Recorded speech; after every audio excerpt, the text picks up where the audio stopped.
चलिए dear student, आज हम लोग क्लास 11 का सब्जेक्ट देखेंगे बायोलॉजी। उसके अंतर्गत अध्याय 4 देखेंगे जंतु जगत, एनिमल किंगडम, है ना।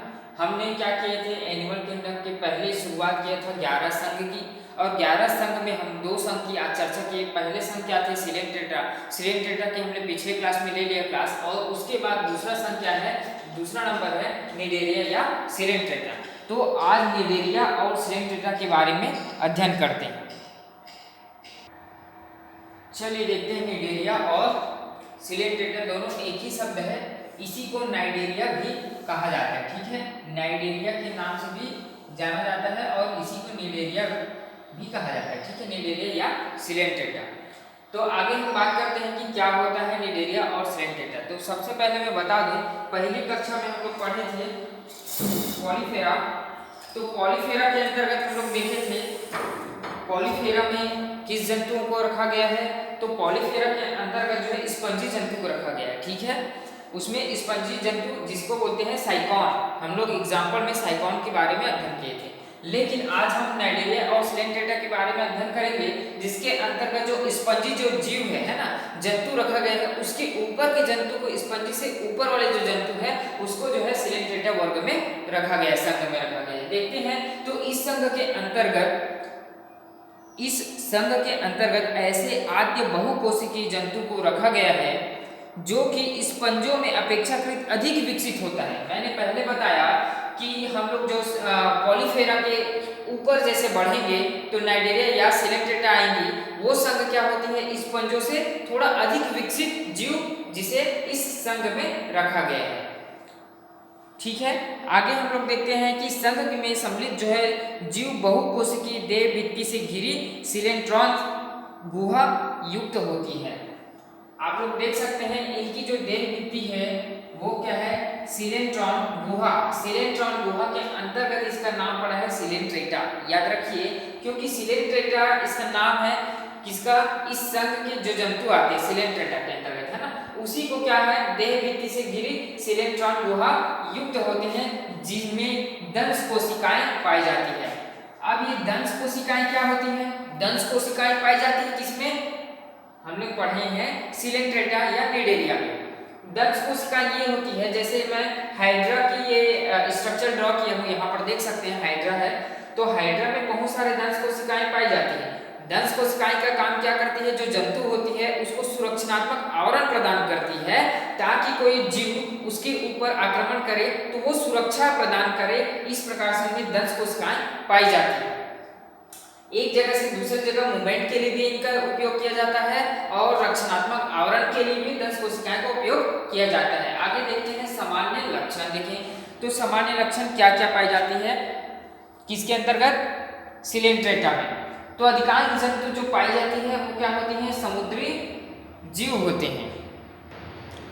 चलिए सामान्य लक्षण देखते हैं कि अधिकांश जंतु जो पाई जाती है इसमें समुद्री जीव होते हैं, जो समुद्रों में पाए जाते हैं, और कुछ जो जंतु होते हैं जो स्वच्छ जल में, तालाब पोखरों में भी पाए जाते हैं, है ना। जैसे कि इसमें एग्जाम्पल लिख सकते हैं, हाइड्रा का एग्जाम्पल दे सकते हैं,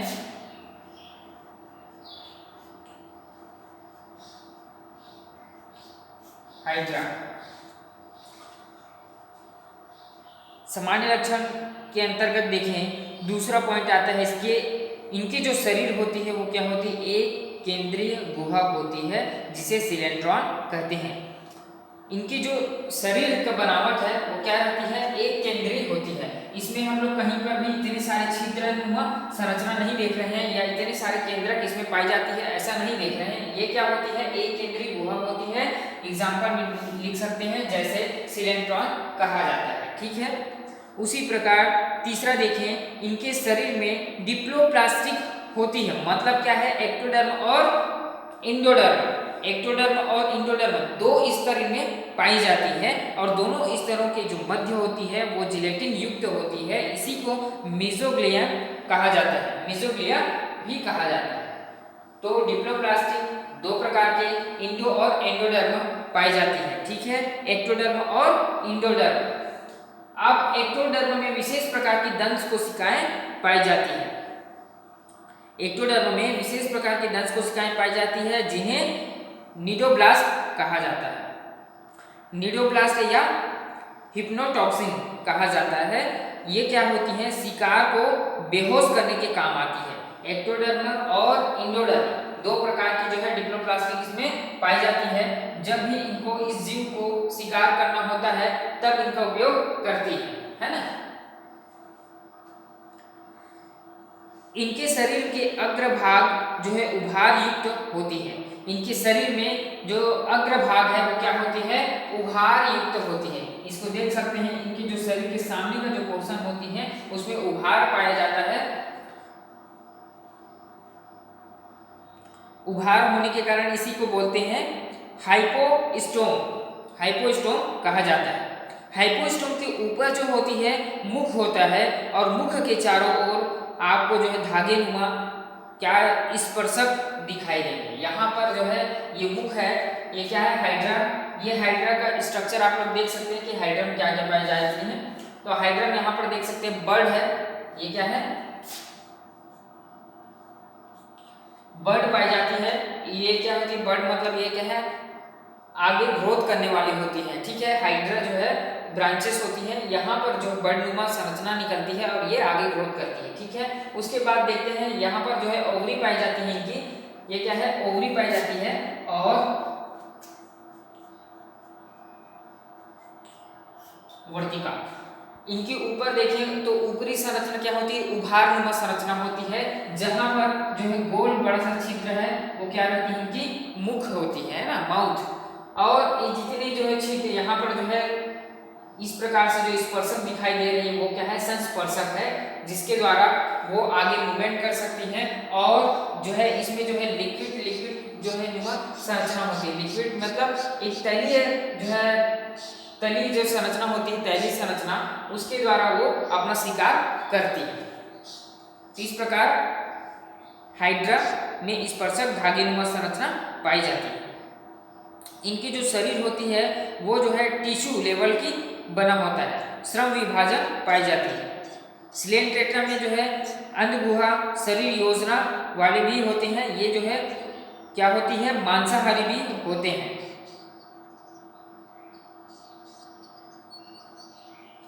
अब नेक्स्ट हम लोग देखते हैं वर्गीकरण। वर्गीकरण में जो है 3 भागों में यहाँ पर डिवाइड किया गया है। किसको, नेडेरिया या सिलेंट्रेटा के वर्गीकरण देखें, क्लासिफिकेशन करें तो इसमें हाइड्रोजोआ पहला है। इनका वर्गीकरण में पहला क्या है, हाइड्रोजोआ, दूसरा है स्पाइकोजोआ और तीसरा है एंथोजोआ। तो 3 वर्गों में इसको वर्गीकृत किया गया है, याद रखिएगा। तो पहला क्या है, हाइड्रोजोआ। इनके लक्षण देखें तो ये जो है स्वच्छ जलीय कार्यों के लिए, जैसे समुद्र में पाए जाते हैं तब उनको बोलते हैं हाइड्रोजोआ। ठीक है, और उसके अंतर्गत हाइड्रोजोआ में है उसका हाइड्रा का एग्जाम्पल दे सकते हैं। और दूसरा वर्ग देखो स्पाइकोजोआ। स्पाइको ये क्या है, स्पाइकोफोजोआ। स्पाइकोफोजोआ के अंतर्गत हम लोग देखें इनकी लक्षण, तो इसमें क्या होती है, ये समुद्री जीव होते ही हैं, लेकिन इसके अंतर्गत जो है ये क्या होती है, एकांतवशी होते हैं। एकांतवशी होने के कारण जो है घंटी नुमा, छाती नुमा जो है संरचना इसमें पाई जाती है। किसमें, स्पाइकोजोआ में। ये क्या होती है, जब पानी में आपको दिखाई देगी तो एकदम आर पार जलीय फिश के समान इनकी संरचना दिखाई देती है, उसको आर पार देख सकते हैं आप लोग। इस प्रकार की संरचना बनाती है। अब देखते हैं एंथोजोआ। एंथोजोआ के अंतर्गत इस वर्ग में जो है समुद्री जल में पाए जाने वाले जो क्या होते हैं, जंतु पाए जाते हैं, और जैसे कि स्टारफिश हो सकते हैं। और इसमें जो है पॉलिया जो है अर्धपूर्ण विकसित होते हैं। तो इस प्रकार सब नाइडेरिया और सिलेंट्रेटा कंप्लीट होती है। तो इनमें जो है कौन कौन से जीव को रखा गया है सिलेंट्रेटा नाइडेरिया के अंतर्गत, उनको आप सभी याद रखें। पहला हम लोग देखें पॉलीफेरा में कौन से स्पंजी जीव को रखा गया था। सेकंड देखिए नाइडेरिया, जिसमें समुद्री जीव को रखा गया है, जो स्पंजी से ज़्यादा विकसित जो प्राणी होते हैं उसको रखा गया है, जैसे कि हाइड्रा है, सिलेंट्रेटा के अंतर्गत आती है, स्टारफिश है। नेक्स्ट हम लोग संघ देखेंगे प्लेटीहेल्मिन्थेस। ठीक है, नेक्स्ट क्लास में प्लेटीहेल्मिन्थेस की अध्ययन करेंगे।